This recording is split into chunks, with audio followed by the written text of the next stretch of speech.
Is a gift of nature and the first sweet known to mankind. Honeybees are known to mankind since time immemorial. This friendly insect produces honey, a food of high nutritious and medicinal value, which is rich in glucose, fructose, vitamins, mineral salts, and digestive enzymes. These are the vital components to keep the body strong and healthy. Besides honey, the honeybees give us a valuable bee wax, which is used in the manufacture of cosmetics of all kinds, high-class polishes, and waterproof paints.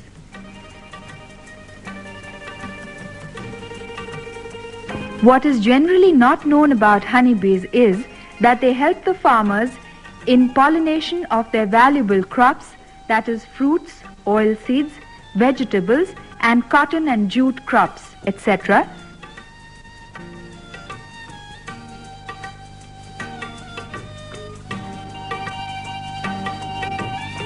All the flowering plants reproduce sexually by the union of the male and female parts in their flowers. The transfer of pollen from the stamen to pistil of a flower is called pollination. Nature has provided several methods to pollinate and fertilize plant flowers. The simplest of these is self-pollination, whereby pollen from a flower pollinates and fertilizes the ovules of the same flower. In the second case, the pollen is transferred from one flower on a plant to another flower on the same plant. This is necessary in many of the crops such as sarson, thoria, sunflower, etc. A third method is transfer of pollen from a flower of a plant to a flower of another plant. This is important in crops such as apple, plum, pear, peach, etc. Honeybees contribute a lot in the second and third method of pollination.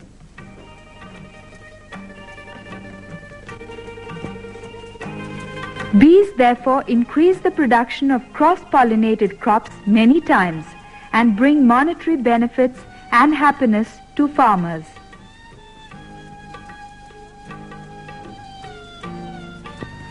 The crops benefiting from pollination services by honeybees mainly comprise pear, plum, lychee, apple, cherry, etc.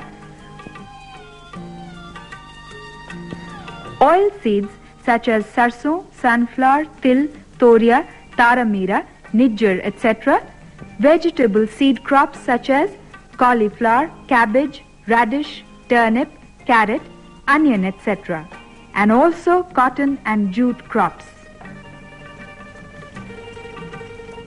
Honeybees are essentially wild insects and have not been fully domesticated till today.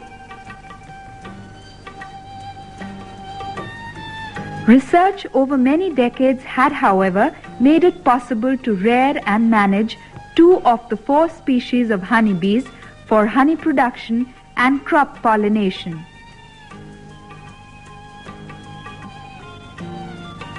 After many attempts, the western honeybee, Apis mellifera, was successfully introduced in 1973 in Kangra Valley and in 1976 in the Punjab plains. And now it has become possible to adopt beekeeping either as a full-time or part-time profession.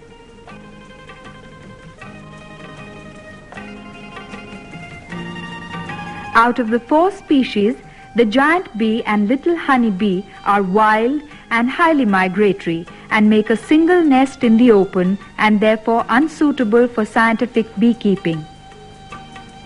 Whereas the Indian honeybees and western honeybees are most suitable for beekeeping because they make their nest consisting of many parallel combs.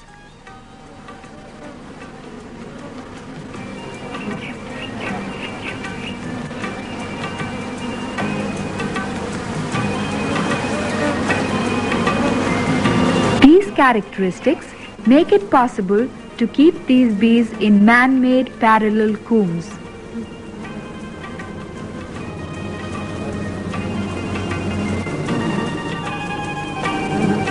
The western honeybee is more suitable and useful than the Indian counterpart because it has longer flight, big in size, better honey gathering capacity, less swarming, less absconding, and a gentle temperament.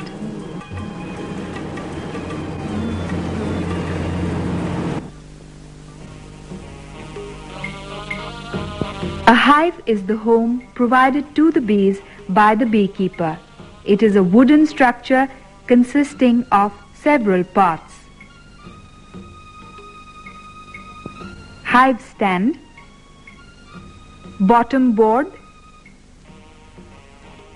brood chamber, honey chamber, inner cover and outer cover.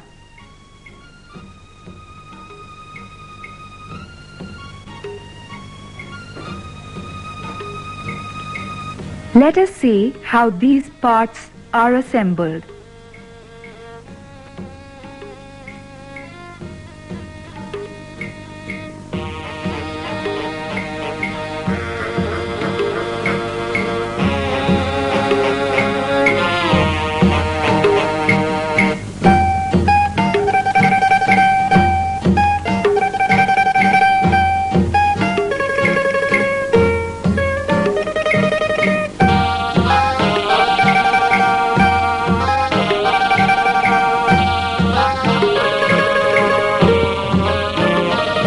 Chamber contains 10 wooden frames which are horizontally wired. In the center of the frame, a wax sheet imprinted with natural size cell bases is fixed and given to the bee colony as a foundation sheet, over which the bees build their nest. This is the most important aspect of modern beekeeping, and some of the combs are put to use by the beekeepers for about 5 to 7 years.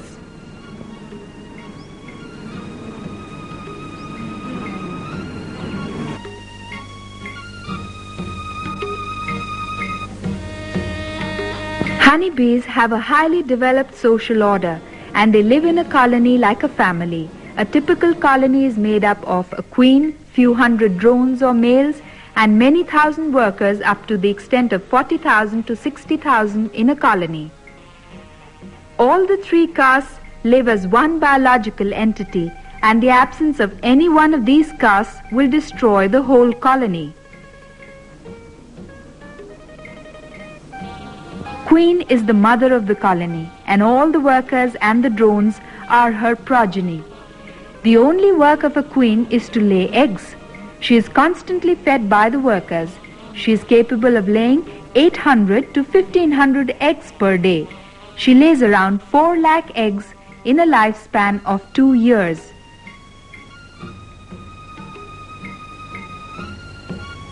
She is capable of laying 2 types of eggs, that is, fertile eggs from which the worker bees are born, and infertile eggs from which the males or drones are born. A queen mates with drones only once in a lifetime. The normal lifespan of a queen is 2 to 3 years. It is recommended to change the queen after 2 years. Drones are the male members of the colony. They are for the sole purpose of mating with a new virgin queen. They are very lazy and noisy fellows and unable to feed themselves and hence fed by the worker bees. Once the mating is over, the drones are left to die of starvation. Workers comprise the bulk of population. They are imperfectly developed females but do all the work of a colony except laying eggs. It is interesting to note that division of work amongst bees is automatic. Broadly speaking, during the first 3 weeks of their adult life, the worker bees attend to indoor functions such as nursing and feeding the brood and queen, cleaning the hive, building new combs, maintenance of nest temperature, ripening the nectar into honey, and guarding the hive against intruders and enemies. Here we have the bees feeding the young.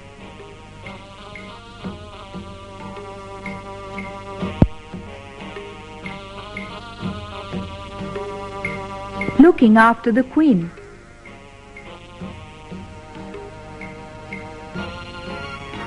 Cleaning the hive.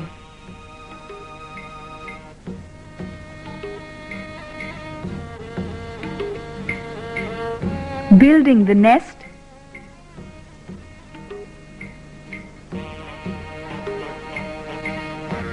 And when the nest becomes hot in summer, they even throw in air by fluttering their wings.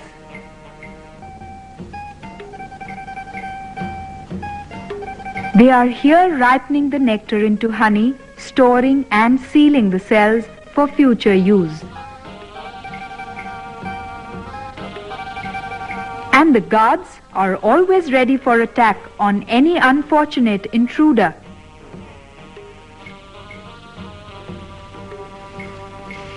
From the 4th week onward, the worker bees take over outdoor duties, gathering of nectar, gathering of pollen, and gathering of water. You can see the bee dipping deep into the flower, extracting nectar with its tongue. Later, it is converted into honey in the nest. Pollen is collected by the hind legs.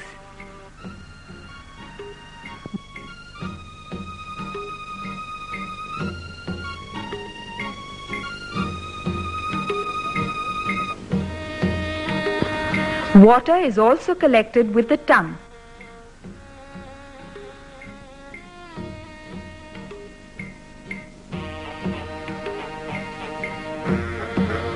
Nectar and pollen are their main food and the excess is stored for their future use.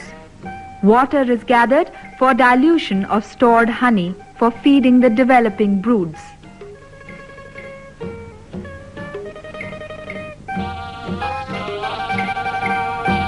Nectar converted into honey by evaporation is sealed with a thin layer of wax and stored for later use.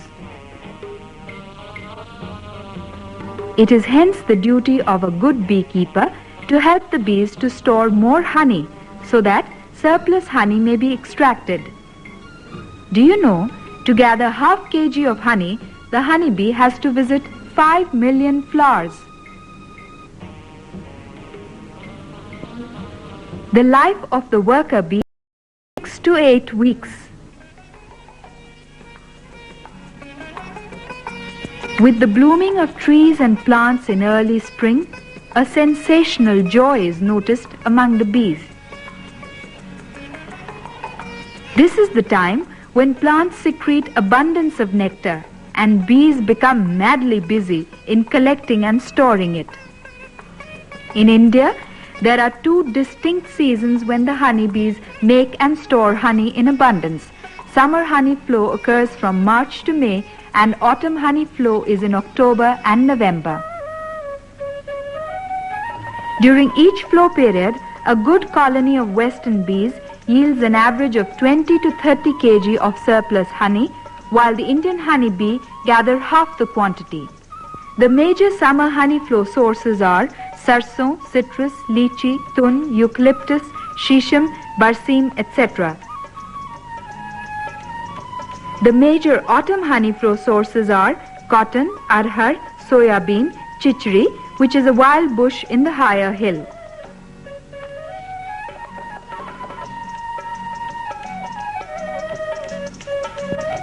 Before the start of major honey flow, the brood chamber of a colony is usually full of bees and ready to receive honey super. In nature, the comb is broadly divided into 3 parts by the bees. The upper part is used for storage of honey, below this is stored pollen, and the bottom part is used for rearing new bees.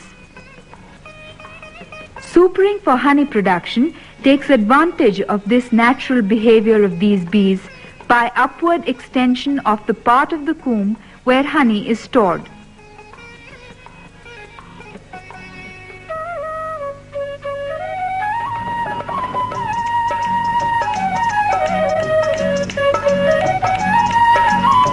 In this way, the full comb containing honey alone is obtained for extraction.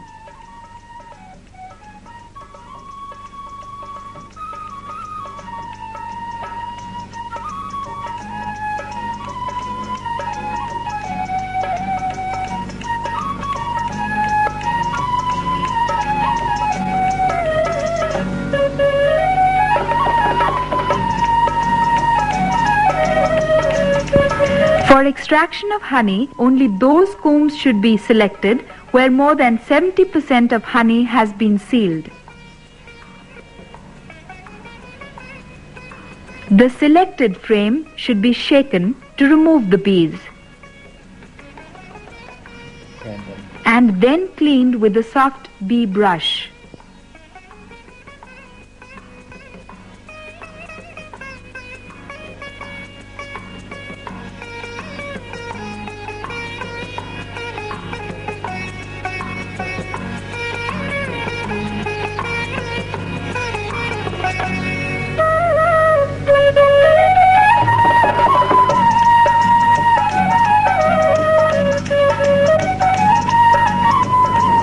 For extraction of honey, the sealing is removed with a hot knife and the frame is placed in a honey extractor, which is turned slowly at first and then a little faster to extract honey from the unsealed cells.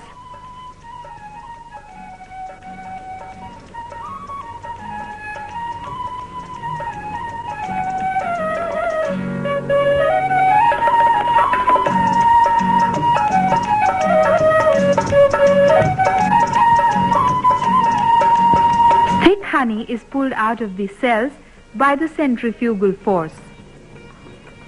After extraction of honey from one side, the sides are turned and the process repeated.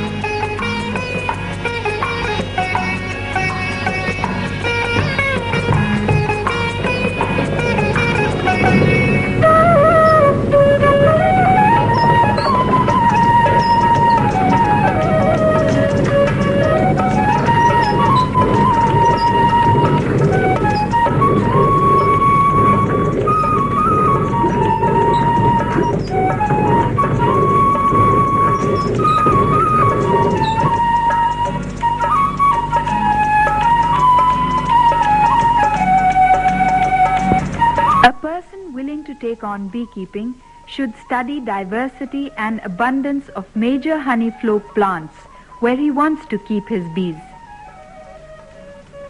Person with some preliminary training and with an interest in the line can take up this profession.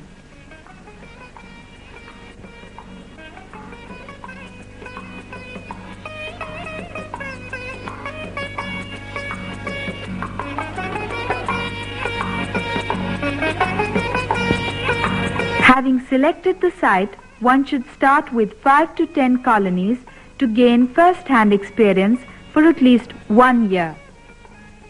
Thereafter, one can increase the number of colonies.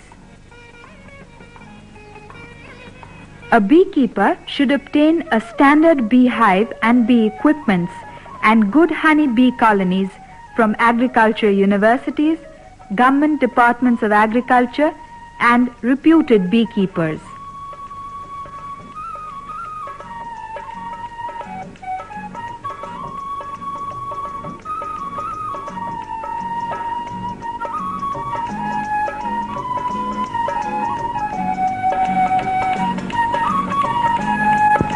For full-time commercial beekeeping, the economical viable unit is 100 colonies. Well, Mr. Chauhan, what motivated you, what inspired you to take up beekeeping as a profession? This is partly because of the good results in production in our apiculture. It simultaneously fed with our pollination problem also. And there is one flora, that is Plactanthophagustus in our area, that encouraged me to start it. Oh, I see. How many colonies do you have here? I'm having 75 numbers of it. Speaking in terms of honey and money, what is the yield per year? If it is a migratory beekeeping, it is near about 60 kg per colony. If it is stationary, then it is 25 to 30 kg per colony. This is the average. And as regards your money question, the second part of the question, that is we average 30 rupees per kg, is near about 90,000 rupees per year. Beekeeping is a profession which does not require any ownership of land and can therefore be successfully taken up by all sections of the rural population, including women and children.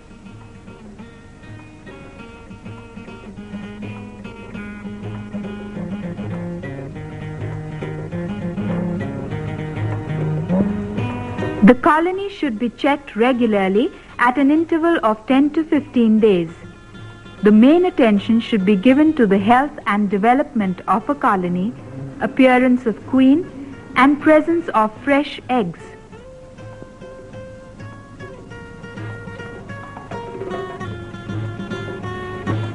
At each examination, the hive should be cleared and any unwanted or undesirable comb be corrected.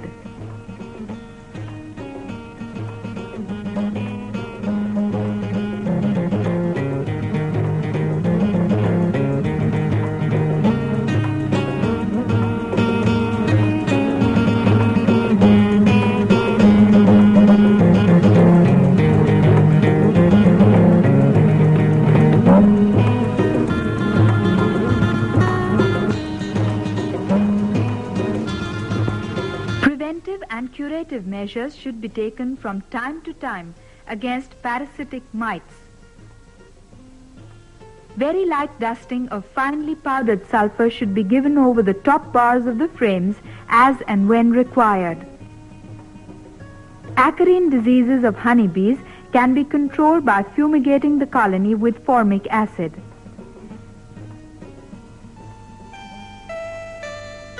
Beekeeping can be practiced practically in all areas except the desert and regions above tree lines. In India, the most potential areas include the states of Jammu and Kashmir, Himachal Pradesh, Haryana, Punjab, UP, Bihar, West Bengal and northeastern states, western and eastern Ghats of South India.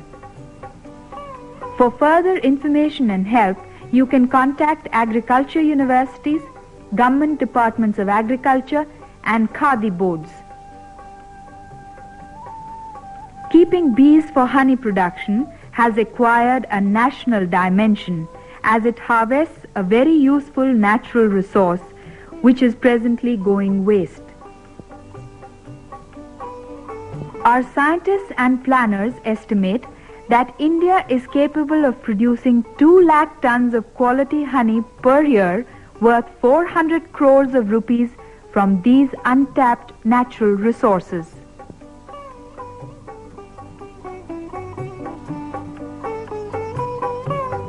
If we also count the benefits from the crops by pollination, the total gain from the honeybees will come to 4,000 crores.